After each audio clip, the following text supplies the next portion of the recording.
Hello, ladies and gentlemen. Welcome to Citizens Voice. I am Dr. Nik Nikam, and I am sitting in for Bangar Reddy. We have two fascinating programs this afternoon. The first hour is going to be dedicated to the PAHALGAM massacre, and to discuss that, I have a special guest, my Kashmiri friend Amit Raina. Amit Raina, welcome to the Citizens Voice. And we're delighted to have you, and you are the first-hand person who knows more about Kashmir and its history over the past several decades since independence. And we are going to look at this Pahalgam massacre, and who was the party responsible for this? Who was behind this party for this atrocity that was done on innocent Hindus?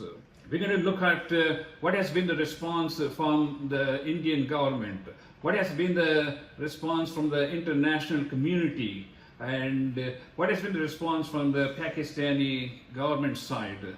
What actions do you think the Indian government should be taking to deal with this once and for all? A disaster that has repeatedly happened in this region since India's independence, and how effectively the administration will be able to take action, and we're going to get you some insights into that. We are also going to look at what has happened since the abrogation of Article 370, and how the demographics have changed, and what has caused the incitement of these repeated attacks even before the Article 370 was scratched. So there are a lot of topics we would like to discuss. More importantly, we would like to hear from you. You know, we would like to send condolences to the family members who have suffered such a tragic disaster, who were just vacationing, some of them like a week after their wedding. And this has been heartbreaking for more than 1.4 billion people in India, and many Indian diaspora all across the globe. So ladies and gentlemen, if you would like to join in the conversation, the number to call here is 281-277-6874. I am Dr. Nik Nikam. Along with me, I have Amit Raina. Amit Raina, give a little bit about your introduction so that we can begin with the main program. Thank you, Dr. A little bit close. Thank you, Dr. Nik Nikam. Myself, as you said, Amit Raina. I'm a proud Kashmiri Pandit, born in Kashmir, Srinagar, and have been in this country from last 20 plus years. I am one of the survivor of the 1990 Kashmiri Pandit Hindu genocide, which was unfolded on us when our peaceful community was given it. We were basically given only three options: to either convert, flee, or die. Yeah, I remember, you know, we all sat together and watched that movie, Kashmir, by Agnihotri's production, and it was brutal. It was very hard to sit and watch that one. Right, and so all we are trying to, I mean, what has happened in Pahalgam, as you said on Tuesday, it's an extension, it's nothing new for our community. Yeah. We have gone through dozens of Hindu massacres, and again, let me make it clear, it was not just a massacre, it was a Hindu massacre. That's true. Because people were killed because of the religion. Because of the religion, they were figured out, their IDs were asked, Yeah. their IDs were checked, their names were checked. Unfortunately, they were asked to lower their trousers. And then they were asked to read a kalma, which they didn't agree on, and then they were killed. So it's something which we have been seeing. It's nothing new for our community. As I said, there have been dozens of massacres like this, and there have been hundreds of isolated incidents like this where they killed, like in the last 3-4 years, if you see, there have been killings happening every other month or so. But this is a wake-up call, again I will say. I mean, this time they attacked the tourists which were coming from Pan-India. You can see. These are all innocent people who just came there to vacation, right, and end up losing their lives. I mean, this is horrible.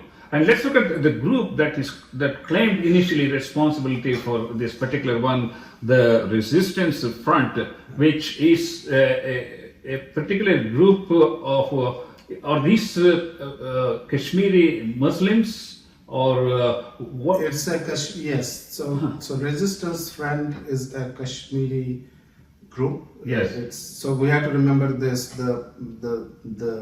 The terrorists who killed Pahalgam victims, there were 4 to 5. That's right. Yeah. 2 out of them were locals. Locals from the same area. From the Kashmir area. Yeah. Yes. And 2 of them were from the Pakistan origin. Yeah. Right.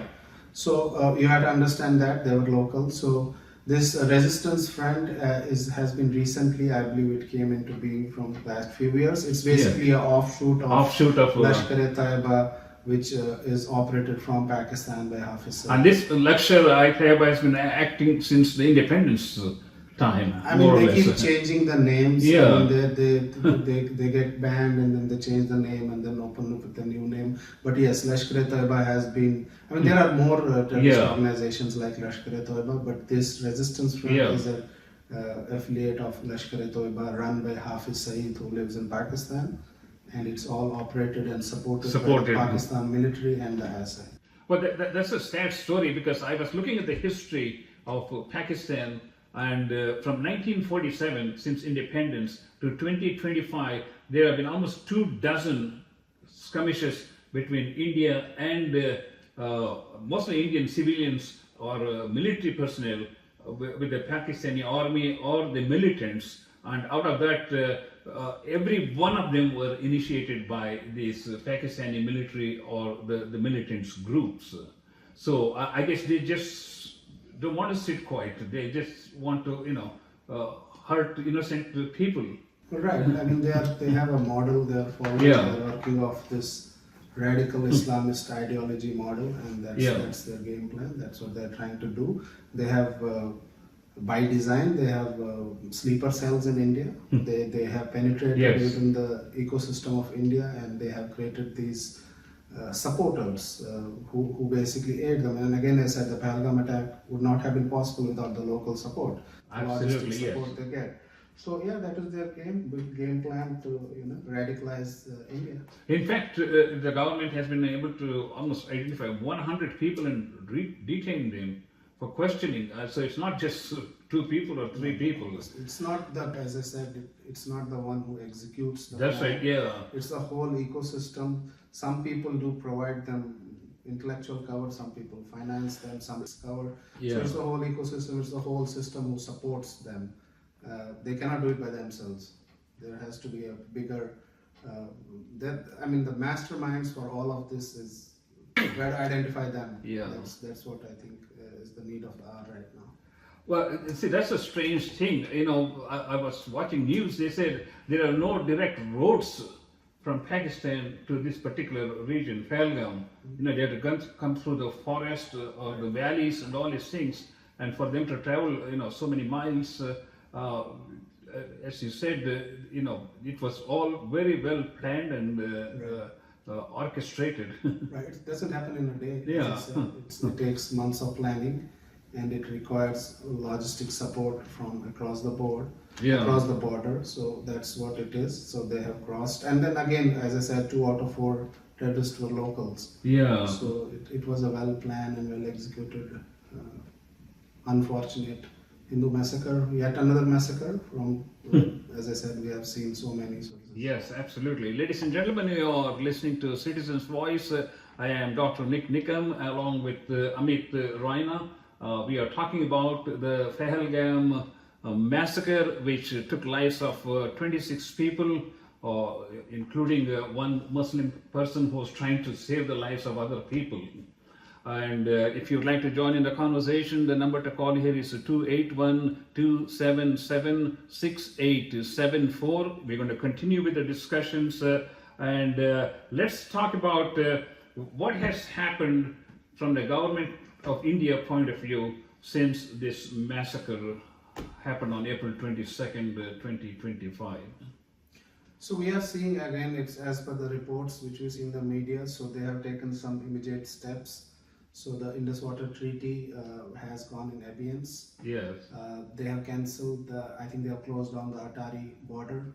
They have asked Pakistan High Commission staff to go back. They have all the citizens, visas. So diplomatically they are doing what they have to do, but we are expecting something bigger than that. Did it come to you as a surprise that the Pakistan Defense Minister was saying that he has been a proxy for the United States and the UK? It doesn't come to me as surprise because I know the whole thing, but yeah, maybe for some people. He went on record, and I'll recommend your listeners to please Google that, and they can watch it for themselves. So he came on news, I believe it was Sky News or something. Yeah. So he came on record and he admitted that they have been doing the supporting and the terror network and terrorists and all that terror groups from last so many years. So 30 years. 30 plus 40 years. Yes. So it's, I mean, everybody knows that. So that you pick any terror attack, not only in India or Kashmir. You go even in Middle East, all these other so places. 9/11, 26/11, you go to the London bombing, 7/7. You pick any attack, it happened in Europe or anywhere. You do your math. I think we have a caller here. Let's see if we can get them online. Where's the call? Phone. So I don't even know where the phone is. Hello? You're on Citizens Voice. Who is this, please? Namaste, Dr. Nikam. This is Vijay Palod. Hi, Vijay Palod. Can you hear us?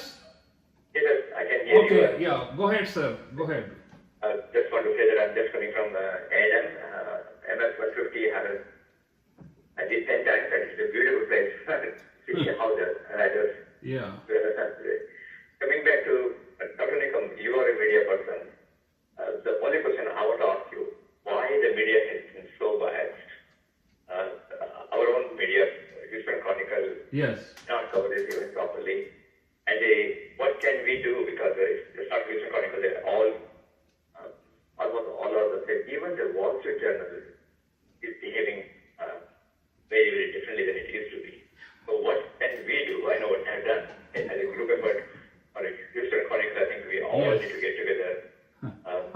I think you make a very good point, and the same point has been made by Donald Trump for the last 6 to 10 years, that media is bought out by the left liberal Democratic Party, and it is an extension of the Liberal Party with the woke culture. They have no regard for the things that we value as conservatives, and it should come as no surprise to us that the media has been either silent or has done nothing whatsoever, or sometimes they portray negatively, saying that this is all homegrown terrorism. Amit Shah can talk about homegrown terrorism. Would you want to comment on that one? Amit Raina. Amit Raina, I'm sorry, yeah. Yeah, as I said, I mean, you can't slap with you can't clap it, sorry. One hand. With one hand. So it's both with, as I said, without the local support and without all that, it is not possible. But again, the source lies in our neighbor. When we say local people, I mean, these are all people who have been recruited by this Lakshar-e-Taiba. I mean, it's not like Hindus are joining to kill Hindus. Right. These are the sleeper cells. Yes. Work in conjunction with these terror outfits, and they provide all the logistic cover. Absolutely. Which is required, and they take arms also. As I said, 2 out of 4 terrorists which have been identified are local. And as I mentioned earlier, the government has already identified 100 people whom they have questioned, and maybe they will find more as time goes on. Vijay, go ahead and. My second thing, I want to congratulate Amit Raina as a Sisma Bhan and Ashok Moza, and all these people have worked extremely hard to bring the awareness. I would ask you one more question. Before we go to that, you're talking about the media. I want to make some more comments. As I said, Trump has correctly identified most of the media as fake media because they are not interested in real facts. They are just interested in their own self-propaganda. BBC is the same thing. Sometimes I watch this Daily Wire coming from Germany, which has a more like a neutral impression of what is going on, and so they have representatives from both different countries to express their views. Whereas if you listen to BBC or any New York Times or Washington, except New York Post, every other media in the United States is anti-conservative values, and they absolutely have no regard whatsoever for anything other than their own personal interest. Okay, you have the second question. Go ahead, please. No, but then at the same time, I want to thank all the radio stations, including the Bill, yourself, and the Sarandar Simon, Gita Rauda. Almost every Hindu was involved. Yeah. And a wonderful job in covering day one. And a very interesting FS board. And one of our person, when he talked about this Islamic terrorist, immediately they come out and start asking us that this is not right and everything. How do you defend yourself? So they come out with a gang and they try to silence us. Because this time it is very clear. All of us agreed to use that word. But this time, Dr. Nikam says, when they gang up on us, don't use those words. How do you defend yourself? Or how do you offend other people? Absolutely. I think the way I look at it is, we should not wait for approval of any other type of media, because we already know what it is, and if they can do the President of the United States, and they can do it to anybody, because the media is extremely biased. So I couldn't care less for what the local media does or say or try to give a wrong impression of the situation, because the international community has solidly come to support India in this particular instance. So I think this is a great opportunity for India to set the stage once and for all that this kind of atrocities are not going to be tolerated, and they are going to pay a very significantly high price for this action. And of course, we're going to talk about some of the actions that have already been taken by the Prime Minister Modi government, and what military options are available. So we're going to look at both pros and cons, because every time we take an action, there are going to be consequences. So you have to weigh all these options before we do or strike. Okay, thank you, Dr. Nikam. Thank you. Thank you so much. Yes. Oh, okay, so we were talking, that brings us to the topics of some of the things Prime Minister Modi's government has been able to do diplomatically, economically, and then we'll spend a little more time on what real military action can be taken that can be decisive in terms of at least, shutting down these terrorist organizations, at least for a short term. Right. I mean, I'm not a defense analyst as such, but as a layman, if you ask me, they have to go after. You want to hold on? We'll come back to that. Hello, you are on Citizen's Voice. Go ahead, please. Who is this? This is Vijay Dixit, and oh, hi, Vijay. How are you, sir? I'm doing well. I'm not going to repeat everything that Amit said, and what we all know. Sure. One thing that still I not understand, that Kashmir being the hotbed of terrorism, how can government lack security or the presence of military or immediate action? Number one. Number two, now they're identifying 100. How come they did not identify it before, knowing it very well? It's the Pakistan always interferes. Kashmir has been interfering in Kashmir for the last 30 years. How come there was no intelligence? I think that's a very, very good question, and in fact, the government officials have admitted that there were some security failures. I mean, right, you can expand on this one, because you are there, you are from the area. That's a good question, and I'm sure there will be time when the right time will come, and then these things will get discussed. Was there an intelligence failure? Was there a security lapse? But from a personal understanding and from a personal experience of the area, you really, our intelligence is doing a good job. I'm not saying they don't do. Out of 100, if 99 times they foil the bid, but if there is one single, miss, that is what matters, right? So that I think will be discussed later. But looking at the terrain and all that, where Pahalgam is, it's not an easy terrain. And again, why there were not enough monitoring, why there were not enough surveillance or intelligence, that is something which needs to be analyzed later. But again, you have to remember this, that till last year there was it was fully under the LG's control. Yeah. We recently had elections in Jammu and Kashmir, so now we have a government and a chief minister in place. So those things also do add up to it. I don't know why they, if you ask me personally, I would never give chief minister to JNK, because the way things are there, it doesn't deserve. It has to be always under the central control. It has to always be governed by LG.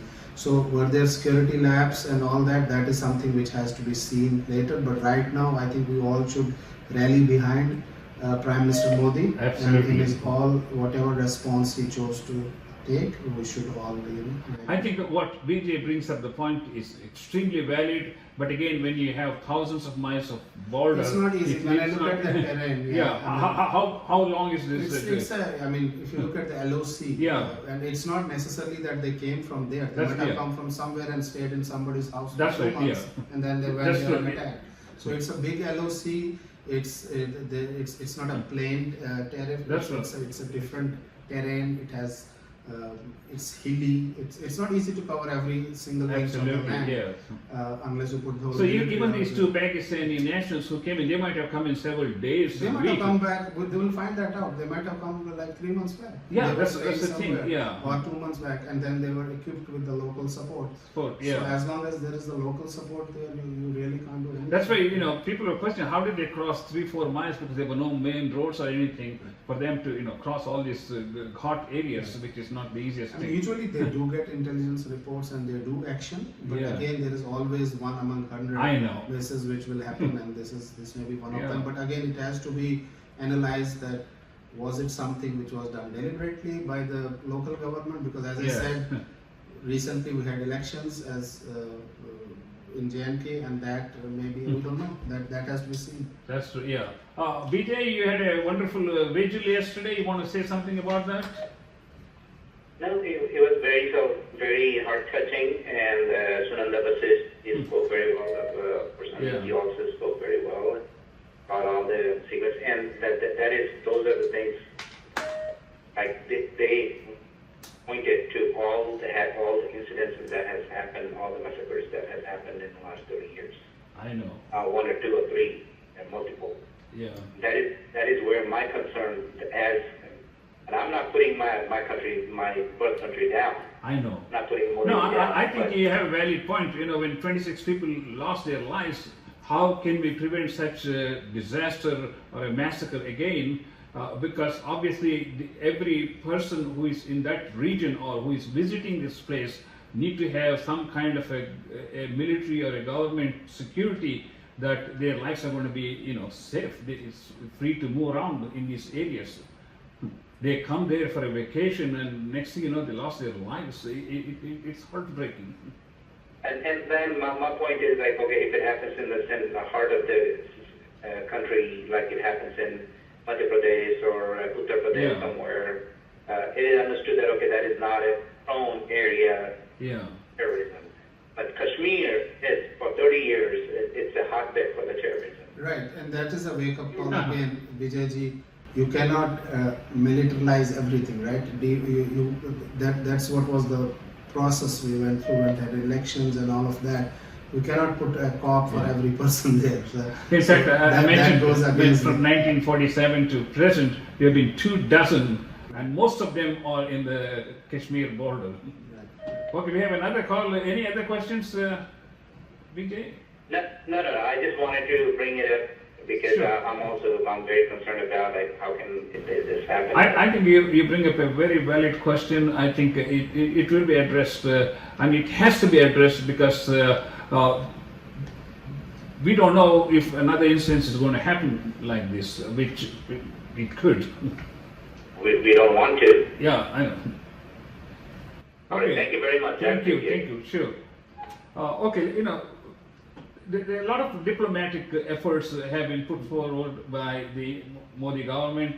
and all of these have been fully supported by all parties. And I watched their, report. I mean, press reports after the meeting they had, and just walk us through as what is it that you, as a Kashmiri, would like to see so that your life and the tourist life and the business people lives are secured going forward. Right. As I said, we have to always look at where this all is emanating from, and it is emanating from Islamic Republic of Pakistan, which is fully backed and supported by the Pakistan military. So if you want to see a substantial action, then they cannot just go back and go after these 3-4 gunmen, because they were just puppets. That's right. They're like a hired gun. They were hired, so you had to go after the masterminds, the non-state actors, and in the deep state actors also, because this time if you see, 3 days before this event, I believe 4 days before the event, we saw I think the Pakistan military chief, he was addressing a gathering, and he openly said that we're not let go Kashmir, and he gave a very inflammatory statement. That was just 1 week before. A few days before, yes. So I wonder whether this is all coordinated effort. It is. It has to be. They can't execute it without the military cover of Pakistan. So if you are asking me what should India do, they should go after those that establish that whole ecosystem. And I don't know what they choose to do, but if you ask me, yes, that is they have to go to the root. The root is sitting in Rawalpindi in Pakistan, and that's where it starts from. So, along with cleaning up the sleeper cells. Ladies and gentlemen, you are listening to Citizens Voice. I am Dr. Nik Nikam. Along with me is AMIT RAINA, and we are talking about the PAHALGAM massacre. If you'd like to join in the conversation, the number to call here is 281-277-6874. And you're listening to Citizens Voice. I'm sitting in for Bengal Reddy, and let's talk about the claims that the TRF group saying that bringing in or giving 93,000 housing permits is changing the landscape of the Kashmir area. So before we answer that, let's take this call. Hello, you are on Citizens Voice. Who is this, please? Hello? Yes, please. Who is this? I'm just calling in from Masala Radio. Yes, sir, go ahead. So how can we help you? I'm just, there is a talk show that's currently going on with Bengal Reddy, I think. Yeah, what is your question? As a matter of fact, I want to raise an opinion. Is it possible? Sure. Oh, you take an opinion. Okay. I mean, you see, that's the opinion I have is it's a serious intelligence failure. Every single time happens in India, it is a standard answer. You take the Taj Mumbai. Yes. You take the other one. There's another place where some soldiers were killed. Yes. Pulwama, where in a whole busload of soldiers were killed. Yes. Every single time, the standard answer from government of India, whether it is a BJP-run government or whether it's a Congress-run government, it does not matter. Yes. Shame, the total shame, simply wait and they, after the fact, all this stuff, right? And talk is really cheap. And people can raise their voices, all these politicians, including the Prime Minister of India. Yes. Just a dog bite like surgical strike is not an answer. You have to do something to make sure this is put to rest completely, once for all. If there is a war between India and Pakistan, so be it. Yes. If million people dies, on India's side, so be it. Yes. Okay, and make sure there is a big crater in Pakistan, and you take a picture from outer space. Yes. That country has to be wiped out completely. There is no other option, because these people have tested the patience of India and the world. They should be ashamed of themselves. All the terrorists that were caught in Pakistan, including Osama bin Laden. Well, you see, the terrorist activities are not only against India, and they have been involved in many other international terrorist activities. You make a very valid point. The same point was made by B.J. Dixit. Excuse me. The fact is, India has a very vast border, and absolutely, maybe we need a better surveillance, electronic surveillance, maybe radar, laser, like the Iron Dome the Israelis have.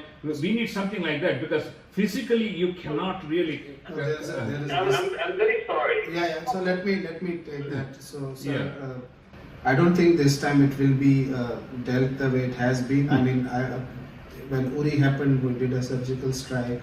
When Pulwama happened, Balakot strike happened. But this time I don't think surgical strike is the answer. They have to go all out against the whole ecosystem. But for Pakistan occupied Kashmir, the launch pads and those hilly terrains, which are basically responsible for all One this. other point, everybody talks about POK. POK is a little chunk. That's it. Yeah, but as Amit said, it's a launch pad. It is a grounds for them to have easy access to the rest of Kashmir, and that is an important point. It's not the size. I understand that. I understand. You have to make a point. The point is, POK is not good enough. Yeah. It has to go all the way to Gilgit and Baltistan. Sichin is later. Okay, that's a different story. You have to get. Every action has consequences. So, as a country, as a leader, we have to take. Hold on. We have to take into account what are the consequences, and are we ready to accept those consequences. So these things are not we can just emotionally react to, especially as a country leader.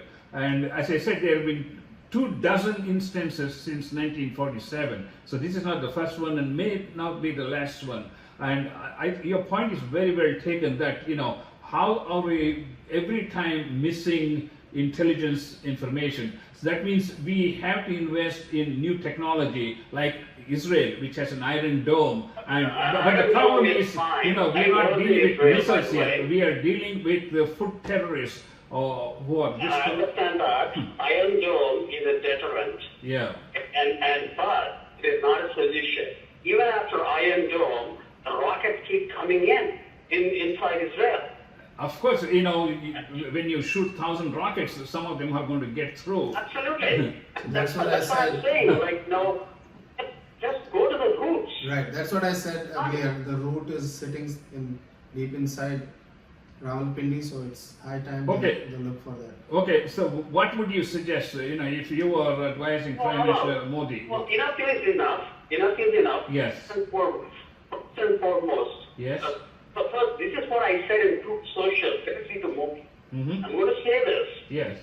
I'm going to say this here as well. First and foremost, deepest condolences for all the families who lost their family members. Second, every single victim, their families should be compensated with $5 million each in USD, not 2 lakh or 3 lakhs rupees. That's peanuts. Okay? And third, you have to go all the way annex POK, annex Gilgit and Baltistan, and come what may, the consequences. Let it be if 1 million people or 2 million people or 3, 4, 5 million people die on India's side, but make sure Pakistan does not exist. Yeah, I think you make a very important point, and we have to take into consideration actions and what are the consequences of that. We are talking about a full-fledged outright war, and it has serious. No more tolerance, no more talks. Absolutely, I agree with your point, but you have to understand that it's the Prime Minister who has to make the final call. Let's leave it there, because it's not something we can resolve on a radio talk show here. I understand that. But you have to do, as a citizen of India, right? Absolutely.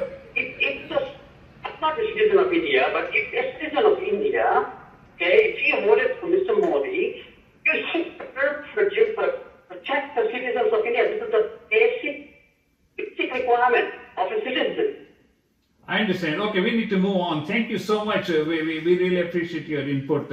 I mean, you make a very valid point about security, and I think that's something Indian government has to seriously look into. Thank you so much. Okay, let's talk about this demographic shift in Kashmir, which all these militants and Muslims claim that there's a large influx of Hindus in the Jammu Kashmir area. I pulled up some statistics. I'm going to run through these numbers. In 1947, let's just talk about Jammu and Kashmir. I'm not talking about Pakistan. For example, Pakistan, there were 14.6% Hindus at the independence period. Now they are less than 2.1%. Whereas in Jammu Kashmir, there were 77% Muslims in 1947 and 20% Hindus, and now the number is 68% Muslims and 28% Hindus. And all this claim that the whole place has been, turned upside down and there's a large influx of Hindus, the numbers don't reflect that. Right. Maybe you can comment on this. Have you run the numbers for Kashmir?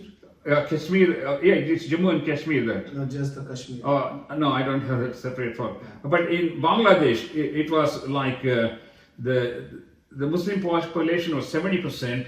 Now it is like more than 90%. So Kashmir is more than, I will say, more than 95, 96, 97% Muslims. Muslims, yeah. And Kashmir was a Hindu land. 1339 prior to that. Yeah. See, they don't take into account, like after we watched that movie, how many Kashmiris were driven out of their homes in Kashmir in the early 60s, 70s and 80s. And they just take current number and say, well, you're shifting the whole demographics, and that's... No, but why, first of all, I don't see there's any demographic change, but even if it happens, why should it not happen? Yeah. If you have driven out a community based on their faith, and you want to make it an Islamic state, how is that allowed? If you can go to any part of India and work there, practice there, buy land, do everything, why can't other people come to Kashmir?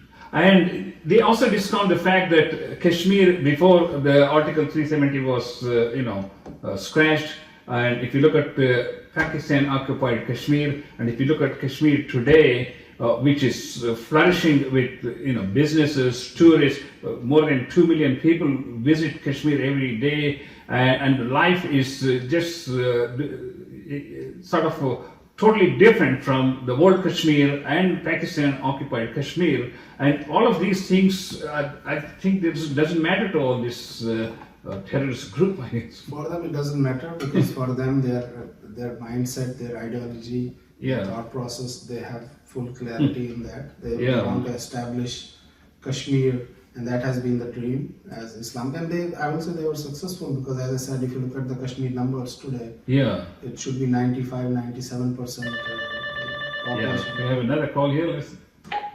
Hello, you are on Citizen's Voice. Who is this, please? Citizen King. Who is this? Citizen King. Okay, go ahead, please. How can we help you? Okay, sir, things are so beautiful in Kashmir.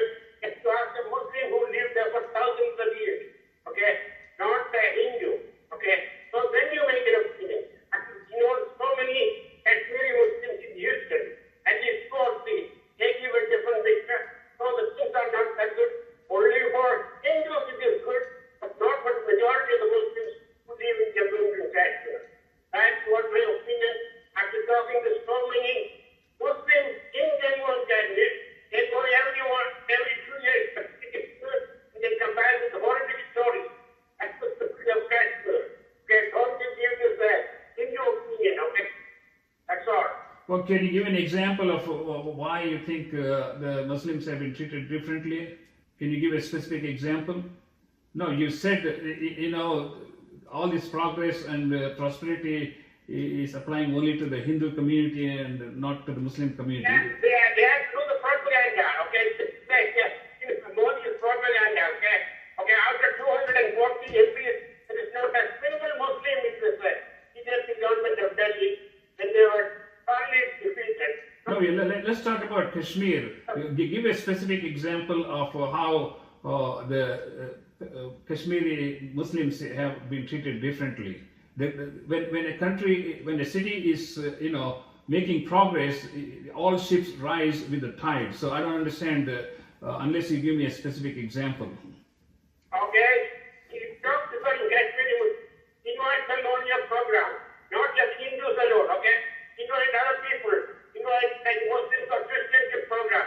They will give a different picture. This is just a Hindu propaganda in Houston. It will never go to with the Americans because we tell them who you are. Okay, Amit is from Kashmir and he can answer the... Sir, what is your name? Yeah. My name is Nik. Say that again, please. This is Nik. You're breaking off. Okay, Amit, you can... Yeah, I'm happy if you can get someone here on the call. I'll take the call, but we look at the numbers, we look at the history, and we have seen people have been driven out. Our community has been driven out from Kashmir. We have been living there for thousands of years. We were driven out because of our faith, and I have seen it firsthand. I was one of the survivors of that 1990 Hindu genocide, which unfolded in front of me. So do you have any evidence that the Muslim community has been treated inferiorly in Kashmir after you look at the whole India, as you just point out the numbers. The well-being of a country is measured by how well the minorities are doing. Yeah. So look at the whole numbers in India, and the minorities have been thriving. And look at the other countries where Hindus are in minority, what's happening there? The numbers are going down. So I don't see that happening. And Kashmir, as you said, recently tourism was going up, everything was going fine. So what happened? I mean, even the chief minister of Kashmir, he came out and said that this is a Kashmiri problem. It is not like a Hindu-Muslim problem. No, it is a problem of ideology. It is a problem of radical Islamic ideology. Absolutely. Which is propagated in Kashmir, and that is the reason why Kashmiri Hindus were driven out, and that is the reason for our PAHALGAM attack. Yeah, let's talk about, this may not be that important, but this shooting definitely has had a rippling effect on the tourist economy in Jammu and Kashmir, and I guess it's going to take a long time for things to come back to normal. Yeah, obviously it breaks down but that's the thing. There has been attacks happening from last 4 years since Article 370 was abrogated. In fact, I did see that isolated attacks were happening, but they were not coming in the media. Now this is a big massacre. That's why we are talking about it today. And again, I will not take tourism as the barometer for peace in Kashmir. That's not the right way to see it. Because a tourist is a tourist. He is not there to settle. He is there to return. He will go there, spend his money, and come back. And they are okay with that, as long as he's going back. So the problem is if somebody wants to settle there, they don't want. And if you see this resistance front you were talking about, their whole goal is basically not to let anyone. Not let anybody come in, even if they are Kashmiris who left before. Nobody. They don't want to. Since, as I said, it was before 1300s. It was a Hindu land. It became 97% Muslim, 3% Hindus were driven out in 1990. Now they don't want anyone to settle there. They want to keep it that way. So that is the reason why. Yeah, ladies and gentlemen, you are listening to Citizens Voice. I am Dr. Nik Nikam along with AMIT RAINA. If you'd like to join in the conversation, we are talking about the PAHALGAM massacre. The number to call here is 281-277-6874. So from your point of view, two people raised a very important question. How do we improve the security or surveillance? We have any, if you take, for example, United States, after 9/11, we didn't have any major incidents like that. Right. And is there something that India can, accomplish that Right. From your point of view? And I mean, if so, again, how? Yeah, I'm not a defense expert, I know. but from what I know, all this infiltration happens from Pak-occupied Kashmir. And from what has happened on Tuesday, this is the right time that India claims it back and takes it back, because if they can control that part of the region, then they can have better access and better control on the infiltration, so they can stop it big time. So I think this is high time. And if we look at the internal situation in Pakistan, anyways, in POK, Yes. they are always on the streets. They are not. That's right. there. Yeah, the You look at lifestyle is no better than what is in Pakistan. right. It's worse than what is in Yeah. Pakistan. All the That's Pakistan right. it's worse, but they are not treated well. They are treated as B-class citizens. They are not even. Yeah. They don't enjoy all the rights which a Pakistani enjoy. And same thing with Balochistan. If you see right That's- now what's yeah. happening there, so the media has to talk about that also. But again, it's the full-blown solution is not a surgical strike like we did last time. Yeah. Full-blown solution has to be to go after the machinery of this terror network, and that machinery is in Rawalpindi, and that is the Pakistan. Even the United States had a real challenge, tracking down Osama bin Laden, who was housed there for more than a year and a half before he was gunned down. Hold on one second. Hello, you're on Citizen's Voice. Who is this, please? This is KK again, like I just spoke earlier for a few minutes. Yes, sir. Go ahead. Make it quick because we're almost yeah. rounding up the hour. Yeah. So speaking of the Indus treaty that was cancelled or halted, even if it is cancelled or halted, does India have infrastructure to manage excess water? I think that's a very good question, and we've done a lot of YouTube videos. Right now, the Indus Treaty has been kept on abeyance, means they just put it on hold. Actually, nothing much has been done except that some of the dams have been closed. And if India were to divert the water from the Indus River, it is a mammoth task. It will take like 5 to 7 years to, create new channels to direct water. Estimate. It's a 10-year estimate. It's not even 5 to 6. It's an estimate 10 years. Yes. Yeah, I mean, anytime, when you say 5, 7 years, it could be double that, especially when it comes to community projects. Of Indus Treaty to be removed, it's just a joke.